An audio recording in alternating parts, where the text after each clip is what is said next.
ఏపీలో కూటమి ప్రభుత్వం ఏర్పాటయ్యాక ఆక్వా రైతుల కష్టాలు వర్ణనాతీతంగా మారాయి. ఓవైపు సీడ్ ధరలు పెరుగుతూ ఉండగా మరోవైపు రొయ్యల ధరలు తగ్గిస్తున్నారు. ఎక్స్పోర్టర్స్ అంతా సిండికేట్గా ఏర్పడి ఆక్వా రైతులను దోచుకుంటున్నారు. ట్రంప్ సుంకాలు పెంచినప్పుడు రొయ్యల రేట్లు తగ్గించారు. ఇప్పుడు సుంకాలు తగ్గించిన తర్వాత కూడా మరింతగా తగ్గించారని ఆక్వా రైతులు చెబుతున్నారు. ఇదే పరిస్థితి కొనసాగితే తాము అప్పుల ఊబిలో కూరుకుపోతామని రైతులు ఆందోళన చెందుతున్నారు. ఆక్వా హబ్గా పేరున గోదావరి జిల్లాలో రొయ్యల రైతుల కష్టాలపై ప్రత్యేక కథనం. ఉమ్మడి పశ్చిమ గోదావరి జిల్లా రొయ్యల ఉత్పత్తిలో దేశంలోనే అగ్రస్థానంలో ఉంది. ఒకప్పుడు రైతులకు సిరులు కురిపించిన ఆక్వా సాగు కొంతకాలంగా వాతావరణ మార్పుల కారణంగా వైరస్ వ్యాప్తి, నాణ్యమైన సీడ్ అందకపోవడం, మేతల ధరలు పెరిగి పెట్టుబడులు పెరగడం, అమెరికా సుంకాలు పెరగడంతో ధరలు గణనీయంగా పడిపోయాయి. ప్రభుత్వం ధరలు నియంత్రించలేకపోవడంతో ఆక్వా రైతులు నేలచూపులు చూస్తున్నారు. గత కొన్ని నెలలుగా రొయ్య ధరలు అమాంతం పడిపోవడంతో రైతులు గగ్గోలు పెడుతున్నారు. ఓ పక్క వాతావరణ మార్పుల వల్ల వ్యాపిస్తున్న వైరస్తో పోరాటం చేస్తున్న రైతులను ధరల పతనం మరింత ఆందోళనకు గురిచేస్తోంది. ఫిబ్రవరి 3 వరకు 100 కౌంటు ధర ₹270 ఉండగా ఒకేసారి 250కి పడిపోయింది. మిగిలిన వాటి ధర కూడా కిలోకి 20 నుంచి ₹40 వరకు తగ్గడంతో ఆక్వా సాగుపై తీవ్ర ప్రభావం చూపుతోంది. నిలకడ లేని ధరలతో పెట్టిన పెట్టుబడులు కూడా రాని పరిస్థితి ఉందని రొయ్య రైతులు చెప్తున్నారు. అమెరికా సుంకాలను తగ్గించినట్లు ప్రకటించినా రొయ్య ధరలు పతనం కావడంపై ఆందోళన వ్యక్తమవుతోంది. రొయ్య ధరలు, మేతల ధరలు నియంత్రించాల్సిన కూటమి సర్కారే సిండికేట్లకు కొమ్ము కాస్తోందని ఆక్వా రైతులు తీవ్రంగా విమర్శిస్తున్నారు.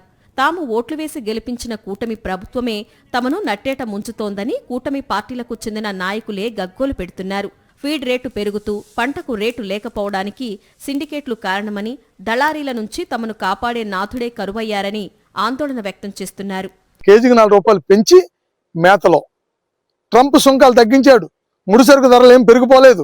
అయినప్పటికీ కూడా అన్యాయంగా సిండికేట్ అయిపోయి ఒక మాఫియా నడిపిస్తూ కార్యక్రమం చేస్తున్నటువంటి ఎక్స్పోర్ట్స్ని మేము ఆ చర్యలు తీవ్రంగా ఖండిస్తున్నాం.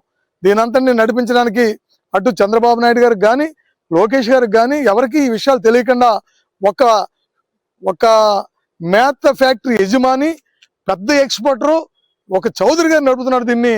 ఫీడ్ ఫ్యాక్టరీ నుంచి టన్నుకి 4000 పెరగడం, అలాగే ఈ ఏదైతే ఉందో కేజీకి ₹20 తగ్గించడంలో మా రైతులు చాలా తీవ్రంగా బాధపడుతున్నారు. మీరు తక్షణమే దీనిపైన చర్యలు తీసుకోవాలని చెప్పి మా ఆక్వా రైతులుగా మేము తెలియజేయడం జరుగుతుంది.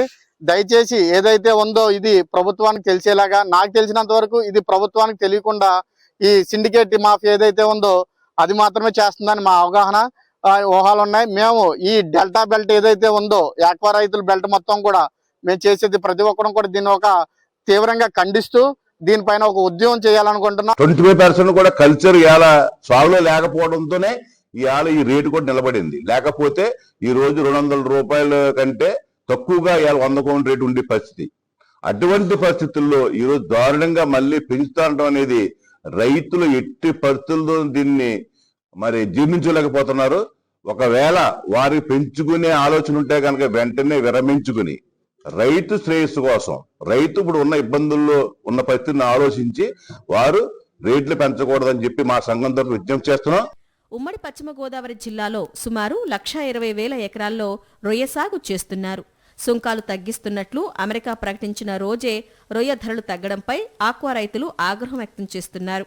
పంట చేతికొచ్చే సమయంలో పెట్టుబడులకు దిగిన రోజే ధరలు పడిపోవడంతో టన్ను రొయ్యకు 20,000 నుంచి 50,000 వరకు నష్టపోతున్నట్లు రైతులు చెబుతున్నారు. రొయ్య ధరల నియంత్రణలో కూటమి సర్కారు తీవ్రంగా విఫలమైందని ఆక్వా రైతులు విమర్శిస్తున్నారు. ఎన్నికల సమయంలో ఆక్వా రంగాన్ని ఆదుకుంటామని చంద్రబాబు బూటకపు హామీలు ఇచ్చి గద్దెనెక్కారని, ఇప్పుడు రైతులను గాలికి వదిలేశారని అన్నదాతలు ఆగ్రహం వ్యక్తం చేస్తున్నారు. సర్కారు స్పందించుకుంటే ఉద్యమ బాట పడతామని హెచ్చరిస్తున్నారు. ఇప్పటికైనా కూటమి సర్కారు ఆక్వా రైతుల్ని ఆదుకోవాలని వామపక్షాలు, వైఎస్ఆర్సీపీ నాయకులు డిమాండ్ చేస్తున్నారు. ఈ రొయ్యల సిండికేట్ ఎవరైతే ఉన్నారో వాళ్ళు మరి ఒక పక్క ఫీడ్ రేట్ను పెంచారు, మరో పక్క రొయ్యల ధరనే ఇవాళ కేజీకి ₹20 తగ్గించడం జరిగింది. ఎంత ఆశాపదంగా ఉందంటే ఒక పక్కన టారిఫ్ తగ్గి ఇవాళ కేజీ రొయ్యలు ₹300 కొనవలసిన సందర్భం నుంచి ఫీడ్ రేట్లు తగ్గించవలసిన సందర్భాన్ని మానేసి దానికి వ్యతిరేకంగా మరి ఫీడ్ రేట్లు పెంచడం, రొయ్యల రేటు తగ్గించడం అనేది చాలా దారుణమైనటువంటి విషయం. ఏదైతే కొన్ని ఎక్స్పోర్ట్ కంపెనీలు ఉన్నాయో, ఏదైతే ప్రాసెసింగ్ యూనిట్లు నడిపేటువంటి కంపెనీలు ఉన్నాయో, వాళ్ళన్నీ కూడా పశ్చిమ గోదావరి జిల్లాలో ఒక సిండికేట్గా ఏర్పడిపోయి ఆక్వా రైతుల దగ్గర కొనేటువంటి ధర కంటే వీళ్ళు అధికంగా అమ్ముకోవడం, ఆక్వా రైతులకి రావాల్సినటువంటి ధర ఏదైతే మేత రేట్లు ఇవి గతంలో ఎట్లా అయితే ఉన్నాయో ఇప్పుడు అవే కంటిన్యూ చేసి అమ్మడం తప్ప వీళ్ళకి తగ్గించి అట్లాంటి ఉపశమనం కలిగించే వ్యవహారం పశ్చిమ గోదావరి జిల్లాలో లేదు. వైఎస్ జగన్మోహన్ రెడ్డి ప్రభుత్వ హయాంలో ఏర్పాటు చేసిన ఆక్వా సాధికారత కమిటీ ప్రతి వారం సీడ్, ఫీడ్ రేట్లు, ఆక్వా ఉత్పత్తుల ధరలపై సమీక్షించి స్థిరీకరణ కోసం చర్యలు తీసుకునేదని అప్పటి కమిటీ చైర్మన్ వడ్డీ రఘురాం నాయుడు చెప్పారు. కూటమి అధికారంలోకి వచ్చాక ఆ సాధికారత కమిటీకి మంగళం పాడిందని తెలిపారు. కూటమి పార్టీలకే చెందిన ప్రాసెసింగ్ ప్లాంట్లు, హ్యాచరీ, ఫీడ్ కంపెనీల ప్రతినిధులతో ఆక్వా కమిటీ ఏర్పాటు చేస్తే వారు రైతుల సమస్యలు ఎలా పరిష్కరిస్తారని రఘురాం ప్రశ్నించారు. జగన్మోహన్ రెడ్డి హయాంలో ఆక్వా రంగానికి నూతన జవసత్వాలు నింపేలా చర్యలు తీసుకుంటే అప్పుడు విమర్శలు చేసిన పచ్చమూకలు ఇప్పుడు రైతుల్ని సిండికేట్లు దోపిడీ చేస్తుంటే ఏం చేస్తున్నారని ఆగ్రహం వ్యక్తం చేశారు. మీరు ఏదైతే రూపాయన్నర సబ్సిడీ ఇస్తానన్నారో ఈ నెలాఖరులోపు మీరు రూపాయన్నర సబ్సిడీ ప్రతి రైతుకి ఎన్ని లక్షల ఎకరాలు ఉన్నా ఇవ్వకపోతే వైఎస్ జగన్మోహన్ రెడ్డి గారి దృష్టికి ఆక్వా రైతు సంఘం నాయకులను తీసుకెళ్ళి ఆయనతో ఒక మీటింగ్ ఏర్పాటు చేసి ఆ మీటింగ్లో ఒక నిర్ణయం తీసుకొని ఈ ఆక్వా రైతుల తరపున వైఎస్ఆర్ కాంగ్రెస్ పార్టీ ఉద్యమం చేయడానికి సిద్ధంగా ఉందని, ఆక్వా రైతులు ఎవరు కూడా ఆధారపడొద్దు, మీకు వైఎస్ఆర్ కాంగ్రెస్ పార్టీ ఉంది, వైఎస్ జగన్మోహన్ రెడ్డి గారు ఉన్నారని మీ అందరికీ తెలియజేసుకుంటూ కూటమి ప్రభుత్వంలో తీవ్రంగా నష్టపోతున్న ఆక్వా రైతులు తమ సమస్యలు పరిష్కరించకపోతే ఆందోళనకు దిగుతామని ప్రభుత్వాన్ని హెచ్చరిస్తున్నారు.